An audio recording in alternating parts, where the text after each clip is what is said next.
Shalom Bapak Ibu, apa kabar semuanya? Salam jumpa lagi di dalam devotional message dalam minggu ini. Dan saya mengambil judul untuk perenungan kita minggu ini adalah Salt of the Earth atau garam dunia. Saya akan bacakan dari sebuah ayat di dalam Injil Matius pasal 5 ayatnya yang ke-13. Injil Matius 5 ayat 13, demikianlah bunyi firman Tuhan. Kamu adalah garam dunia. Jika garam itu menjadi tawar, dengan apakah ia diasingkan? Tidak ada lagi gunanya selain dibuang dan diinjak orang. Nah, Matius 5 ayat 13 ini adalah sebuah rangkaian ayat di dalam topik khotbah di atas bukit yang Yesus sampaikan kepada murid-muridnya. Bukan kepada orang banyak, tetapi dikhususkan untuk para murid-muridnya saja. Dan Matius 5 ayat 13 ini salah satu bagian ayat yang Yesus berkata kepada muridnya, mereka adalah garam dunia. Dan ayat ini dikhususkan untuk murid. Jadi Yesus memberikan sebuah identitas baru untuk kita semua murid-murid Tuhan. Kita adalah garam dunia. Kata adalah menunjukkan bahwa ini sebuah identitas yang Tuhan berikan untuk kita. Jadi bukan atas kemampuan kita atau kita dari sifat asalnya kita adalah garam.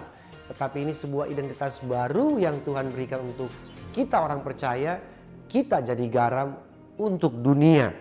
Jadi garam atau menjadi garam adalah identitas yang diberikan Tuhan buat kita untuk kita berinteraksi dengan dunia. Sehingga dikatakan garam dunia.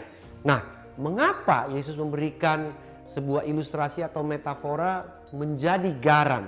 Mengapa tidak menjadi benda yang lain atau barang yang lain dengan istilah yang lain?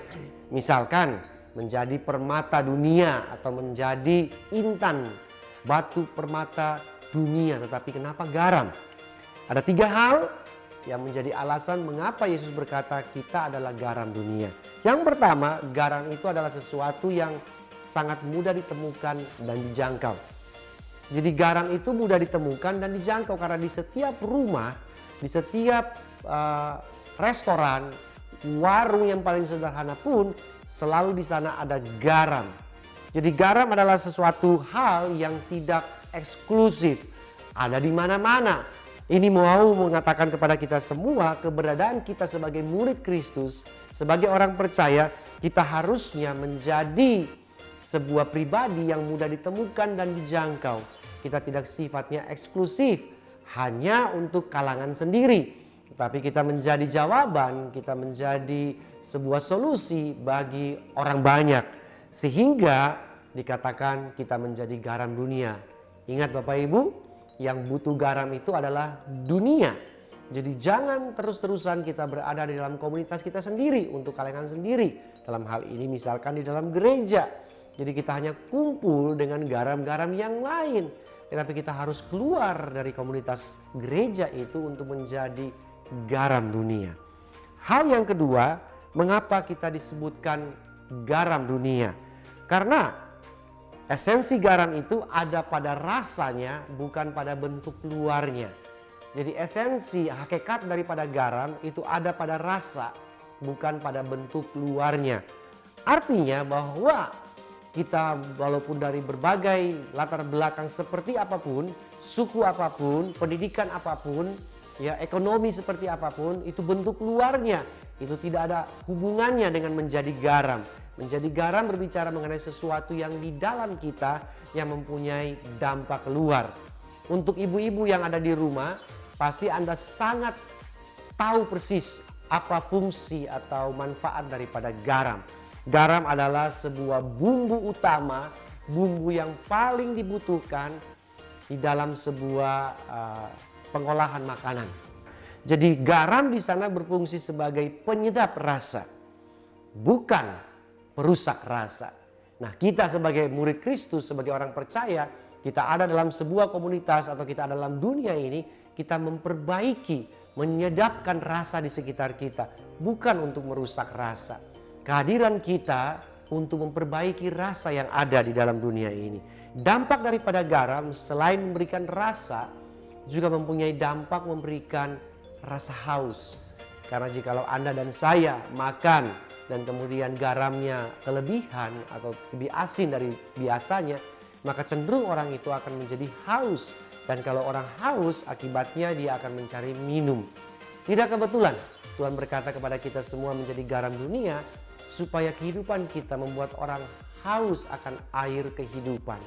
Bukan datang kepada kita, tetapi datang kepada Kristus. Karena dalam Yohanes pasal 7 bilang begini, barang siapa haus, marilah datang kepada Kristus, karena dia yang punya air kehidupan.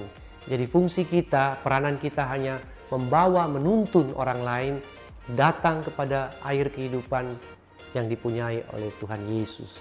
Kita fungsinya membuat mereka menjadi haus akan Tuhan. Tuhan pakai kehidupan kita untuk menuntun orang lain kepada Dia, bukan kepada diri kita sendiri. Yang terakhir, mengapa garam? Karena garam itu mempunyai senyawa yang sangat unik sekali. Tadi saya sudah bacakan, saya ulangi dalam Matius 5:13, ada sebuah kalimat di sana bilang begini. Jika garam itu menjadi tawar, dengan apakah ia akan diasingkan? Tidak ada lagi gunanya selain dibuang dan diinjak orang. Pertanyaannya adalah, apakah kita pernah melihat garam menjadi tawar?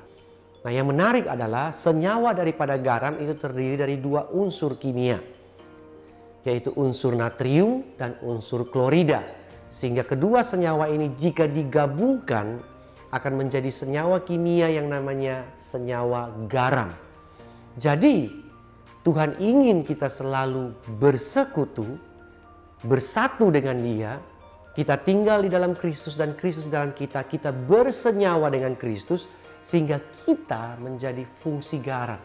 Garam hanya ada atau garam menjadi tercipta jikalau kedua unsur ini dipadukan. Kalau kita terlepas dari Kristus, kita tidak menjadi garam. Sehingga dikatakan di sana, kita tawar, dibuang, tidak bisa digunakan, bahkan diinjak orang. Artinya tidak ada value, tidak ada gunanya, tidak ada dampaknya.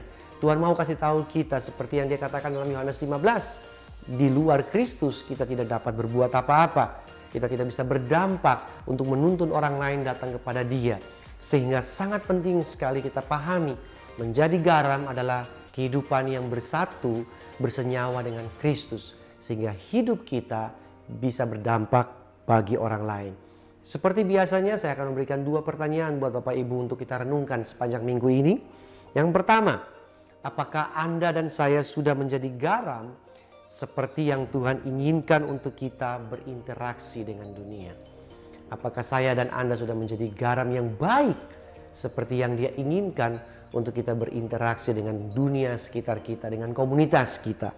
Pertanyaan yang kedua, bagian area kehidupan Anda yang mana yang Anda bisa gunakan untuk menjadi garam bagi dunia?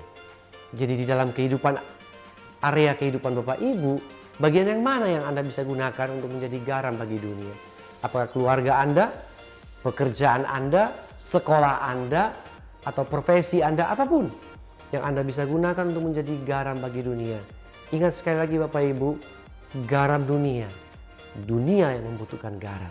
Dan kita adalah garam dunia seperti yang Yesus berikan identitas itu kepada kita. Terima kasih sudah mengikuti program ini. Saya berdoa dan berharap kita semua bisa menjadi garam yang baik bagi dunia ini. Salam sejahtera buat semuanya. Tuhan berkati.